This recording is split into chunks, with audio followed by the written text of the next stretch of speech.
No Pod da Região de hoje, a gente tem como convidado o vereador de Mogi das Cruzes, Bigêmeos, e com ele a gente vai falar sobre algumas questões envolvendo educação, transporte, o pedágio de Mogi das Cruzes, que tem sido uma polêmica, né, já que o governo do estado tem cogitado implantar praças de pedágio na cidade, e também sobre a política de Mogi das Cruzes, é claro. Vereador Bigêmeos, seja muito bem-vindo aqui no Pod da Região. Obrigado, Sandra, obrigado ao Pod da Região pelo convite, e tô aqui pra gente bater esse papo. Vamos que vamos. Vamos lá, vereador, primeiro mandato, e você tem surgido aí com pautas ligadas principalmente à área da educação, à área do transporte escolar, que é uma área que você atuou, inclusive, e eu queria que você falasse um pouquinho sobre isso. A educação de Mogi sempre foi uma referência muito grande no Alto Tietê, mas como tudo tem seus desafios, e eu queria que você falasse justamente sobre esses desafios. Perfeito, eu acredito, tive a oportunidade de trabalhar na Secretaria Municipal de Educação de Mogi, e lá eu consegui vivenciar o dia a dia da educação, uma educação referência que cada vez estava mais crescendo e por isso uma das bandeiras que eu defendo. E nessa oportunidade de estar vereador, eu defendo por onde eu passei e por onde eu acredito que é o desenvolvimento da cidade, onde está o fruto da cidade. Não tem como falar de futuro de Mogi sem falar da nossa educação, né? Por isso que eu gosto de levantar essa bandeira e defender tanto a educação da cidade. E um dos projetos que você provocou, um projeto que inclusive hoje já é lei em Mogi das Cruzes, eu queria que você contasse um pouquinho da tua experiência, inclusive como pai, né? E o que virou, o que se transformou essa tua experiência numa legislação em Mogi das Cruzes? É importante, hein, pai, mãe, você que tem filho na rede municipal, principalmente naqueles primeiros anos iniciais, ficar atento a essa informação. Legal. O primeiro foi um pedido que fizemos para o prefeito e ele aceitou, que é a licença paternidade. Eu acredito que a licença maternidade, paternidade, a gente precisa ser muito estudada no Brasil. Precisamos estudar porque quem realmente participa da criação dos primeiros dias de vida de uma criança sabe que 6 meses para a mãe é muito pouco e sabe que os 5 dias que até então era oferecido na Prefeitura de Mogi também é muito pouco. Graças a Deus fomos contemplados com essa notícia. Hoje o servidor público de 5 na licença paternidade subiu para 20 para acompanhar esses primeiros dias da mãe. Precisa dessa participação que ele auxilie a mãe nesse momento tão importante da vida dessa criança, porque impacta no desenvolvimento dessa criança, né, que é muito importante. Outra lei muito importante que está tramitando na Câmara, Sandra, eu acho que eu tive a oportunidade de sentir na pele. O que acontece? A data de corte em Mogi das Cruzes, e acredito de toda a rede de educação do estado de São Paulo, pega do dia 1º de abril ao dia 31 de março. Infelizmente, com esse corte nesses 3 primeiros meses do ano, faz crianças abaixo de 1 ano já ser matriculada no infantil e não no berçário. E aí tudo bem, até aí tudo bem. Mas o problema que tínhamos na rede municipal é que tinha criança com menos de 1 ano recebendo leite integral e não fórmula. Isso não é o vereador que está falando, mas é o Conselho de Pediatria que orienta e recomenda que a criança receba até 6 meses no mínimo leite materno e até 1 ano leite materno ou fórmula. Pode ser com a introdução alimentar, tudo, mas que receba fórmula ou leite materno e não leite integral. Não leite integral. E eu tive meu filho com 9 meses, 10 meses recebendo leite integral. E aí foi quando a gente estudou no gabinete a intenção de ter uma lei que obrigue a escola com a criança, independente da sala que esteja matriculada, abaixo de 1 ano ou até 12 meses, receba fórmula. Porque qual que era a justificativa da Secretaria de Educação? Que a fórmula é encaminhada para quem está matriculado no berçário. Então, vou dar um exemplo matemático muito rápido. Se eu tenho 10 crianças matriculadas no berçário, vai receber fórmula para 10 crianças. Se no infantil ou no inicial, que é o grande problema era no inicial, tiver 10 crianças, vai receber 10 leite integral. Então eu não poderia pegar de outra turma, que era o berçário, pegar o leite integral, senão ia faltar para dar para outra criança que está matriculada. Então, ficava rendida a mãe, que não poderia pedir a fórmula, a diretora de escola, porque a diretora de escola pode até concordar comigo, falar assim, essa criança precisa receber fórmula, mas ela não poderia tirar de outra criança.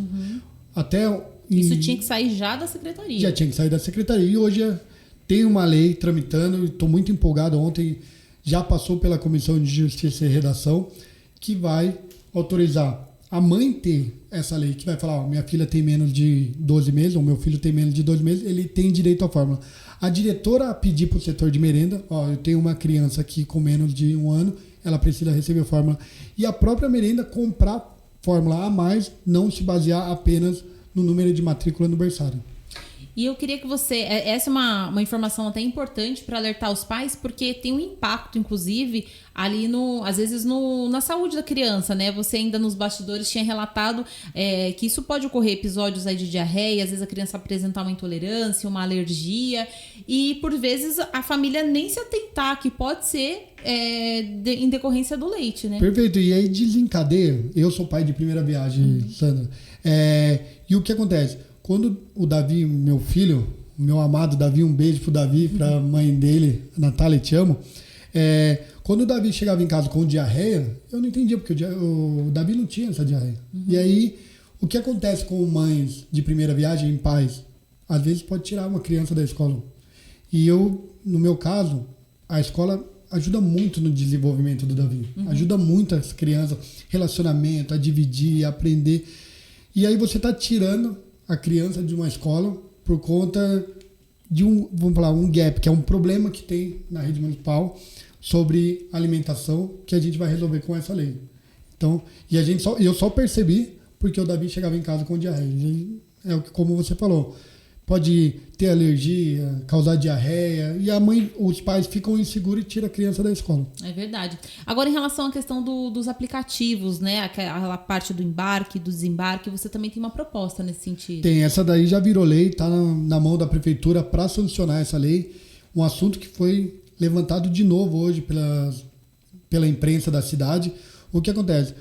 Chegou até o gabinete que as reformas na estação Mogi das Cruzes foram muito boas, que é o túnel Sacadura Cabral, foi muito boa, porém limitou o embarque e o desembarque de não só carros de aplicativo, mas da população. As únicas vagas que tem lá hoje é para táxi. E temos uma estação, a estação Mogi das Cruzes, movimentadíssima, muito movimentada, que precisa desse ponto de embarque e desembarque. E a realidade hoje da cidade é cada vez mais o mogiano e a população usar aplicativo. E o que estava acontecendo? O condutor, o usuário do aplicativo pedia, o motorista de aplicativo, o próprio motorista de aplicativo via que era na estação, levava o cliente e deixava em outro local ou não aceitava a corrida. Por quê? Porque sabia que lá era multado. E a gente começou a receber no gabinete cada vez mais o motorista de aplicativo querendo recorrer dessa multa. E a gente foi ver, tem problema na estação Mogi das Cruzes, na estação Estudantes, na estação Brás Cubas, Jundiapeba não tanto, porque ainda tem alguns espaços para estacionar. Mas de 4 estações, 3 a gente tem problema. E aí a gente foi ver outros locais. Hospital tem problema. Então, eu acredito que a cidade tem que se adaptar à realidade da mobilidade urbana. E qual que é a realidade da mobilidade urbana? Hoje são os aplicativos. Hoje são o transporte por aplicativo. Então, temos uma lei aprovada já na Câmara Municipal, que é o quê? O ponto de embarque e desembarque. E teve um conflito, Sandra, no momento, porque estavam achando que era um ponto para motorista de aplicativo, igual um ponto de táxi. Ele não fica parado. Não fica parado. É só o embarque e desembarque. É uma vaga para embarque e desembarque. Se ele estacionar e esperar lá, aí ele pode ser autuado. Então é totalmente diferente do táxi. Tentaram vender a ideia que estava comprometendo os taxistas. Não tem nada a ver. É embarque e desembarque. Isso daí não é uma lei somente para o motorista de aplicativo. É para a população e para a mobilidade da cidade.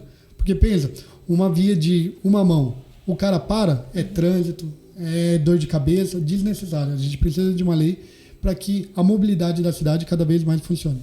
E falando em mobilidade, tem uma nova polêmica, né, que tem assombrado aí os mogianos novamente, que é a questão da instalação de 3 praças de pedágio. Esse foi um projeto que já havia sido cogitado pelo governador João Dória, já em gestões passadas.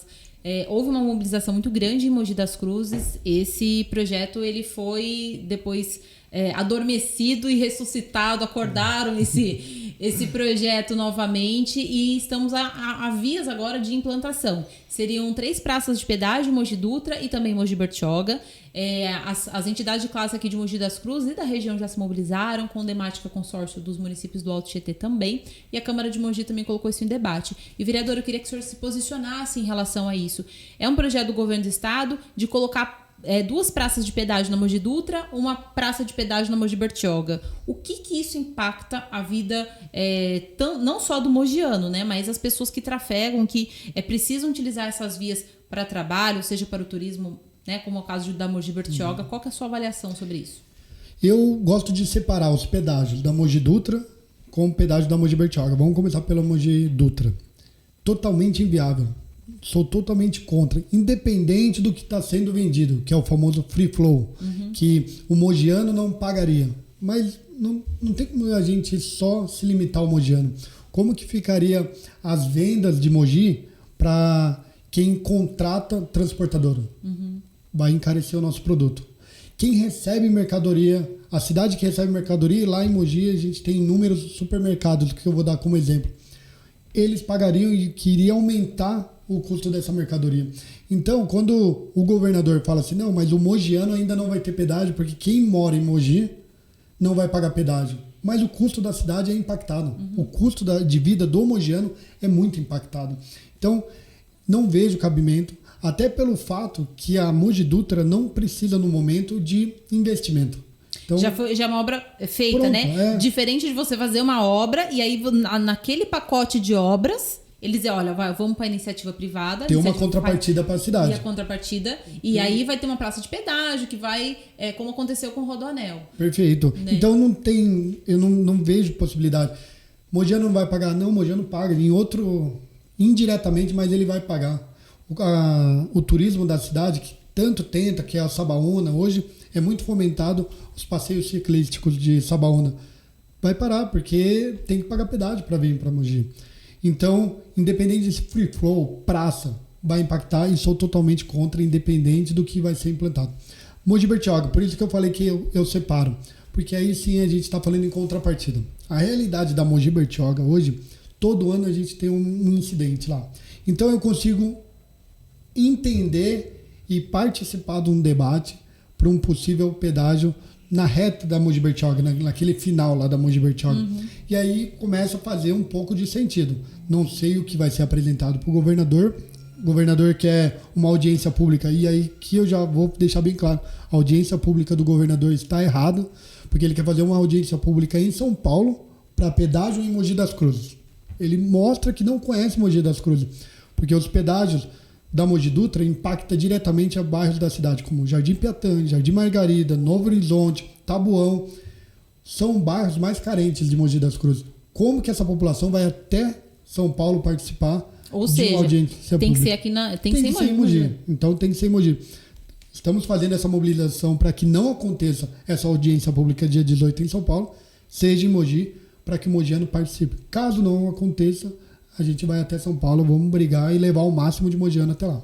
Tá certo. E agora vamos falar um pouquinho de política. O vereador que é do PSD, o partido também do deputado federal Marco Bertaioli, e eu queria que você comentasse um pouquinho essa movimentação. O deputado federal Marco Bertaioli está sendo cotado para ser um dos conselheiros do Tribunal de Contas do Estado de São Paulo e também já tem uma movimentação política em relação às próximas eleições municipais. Eu queria, vereador, que você falasse um pouco sobre isso.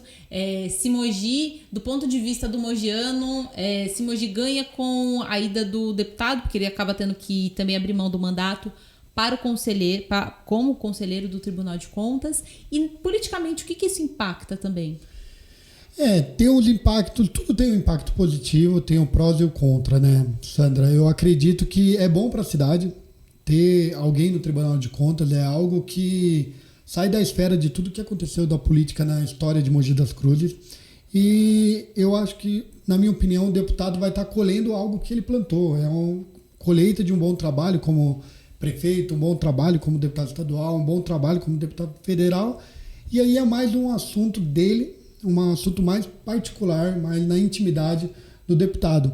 Lógico, Mogi vai continuar a trabalhar, que não pode parar. Os deputados que tem da região do Alto Tietê vão continuar trabalhando pela cidade. O partido em si continua muito bem estruturado. Eu brinco que Mogi das Cruzes e o PSD e qualquer partido é maior do que qualquer candidato ou membro. Eu acredito que o PSD em Mogi está muito bem instalado, muito bem estruturado para que aconteça se vir ao caso do deputado aceitar o Tribunal de Contas. E quais são os nomes cotados do partido aí para sair candidato à prefeitura? Nomes eu não vou conseguir te dar, Sandra. Eu não consigo te dar pelo motivo do quê? O que eu posso adiantar? O PL, que é do Valdemar Costa Neto, e o PSD, que é do Marco Bertaioli, eles sim vão ter uma chapa. Um sendo prefeito, outro sendo vice. Aí pode ser vice-versa. Ou o PL sendo como a cabeça de chave e vindo o PSD como vice, ou vice-versa, como eu já adiantei. Agora, tem nomes na cidade cada vez mais sendo aquecido. E eu posso falar aqui do nosso ex-secretário de saúde, Theo Cusatti. Tenho conversado com o Theo, vejo como possibilidade. O Theo também não abre, você sabe como que é, né? Eles não abrem quem vai ser o candidato, mas eu acredito que é um bom nome que aparece nas pesquisas. A própria Mara Bertaioli aparece na pesquisa, é um ótimo nome.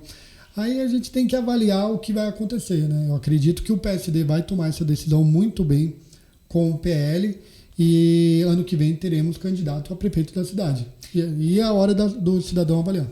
Tá certo. Você acha que esse casamento aí que está sendo previsto, PL e PSD, também aproxima um pouquinho do ex-presidente Bolsonaro também a ter influência na cidade, porque ele traz essa carga também de ser um aliado super próximo do Valdemar Costa Neto e também fortalece ali o deputado federal Márcio Alvino, o deputado federal André do Prado, que até então não tinha muita entrada em Mogi das Cruzes. Também fortalece essa área? Fortalece, e eu acho que também desponta as novas lideranças. Por que eu estou falando isso? Eu quero falar do prefeito de Suzano, Rodrigo Achiuchi, que está no seu segundo mandato, faz um ótimo trabalho na cidade e não tem como não imaginar o Rodrigo disputando umas eleições em 2026, ou para deputado estadual ou para deputado federal.